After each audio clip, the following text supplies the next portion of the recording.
Toto at ang kaibigang ulap. Sa isang tahimik na baryo na napapalibutan ng luntiang bukirin, may batang lalaki na nagngangalang Toto. Mahilig siyang tumingin sa langit at magmasid sa mga ulap. Isang hapon, habang siya'y nakahiga sa damuhan, may napansin siyang kakaibang ulap na tila sumusunod sa kanya.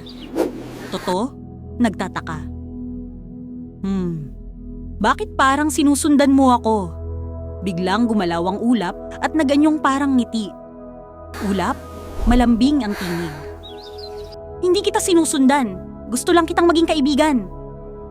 Nagulat si Toto ngunit natuwa rin. Toto, talaga? May kaibigan na akong ulap. Araw-araw, nagkikita si Toto at ang ulap. Nagkukwentuhan sila at naglalaro ng pagbuo ng iba't ibang hugis. Toto, natatawa. Tingnan mo, mukha kang kabayo. Ulap, masaya. At ikaw naman, mukha kang ulap kapag humihiga ka dyan. Mas lalo silang naging malapit sa isa't isa. Isang araw, napansin ni Toto na tila mabigat at madilim ang kanyang kaibigang ulap. Toto, nag-aalala. Kaibigan, bakit ka malungkot? Ulap, mahina. Kailangan ko nang umalis. May tungkulin ako. Toto, umalis? Saan ka pupunta? Ulap, kailangan kong magdala ng ulan sa ibang lugar.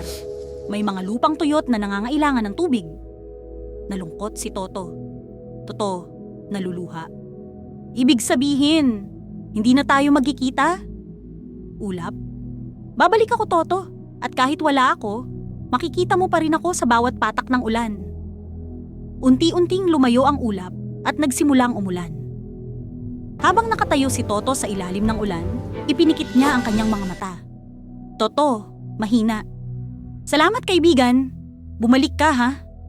Lumipas ang mga araw. Minsan ay maaraw, minsan ay maulan. Ngunit hindi nakakalimot si Toto na tumingin sa langit.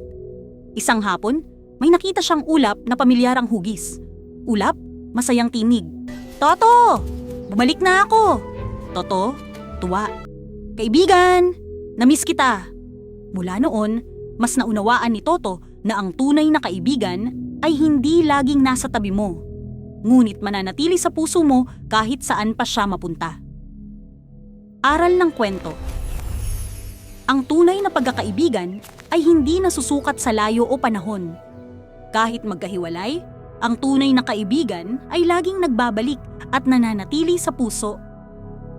Para updated ka sa mga istorya na aming ilalabas, huwag kalimutan ang subscribe. Maraming salamat.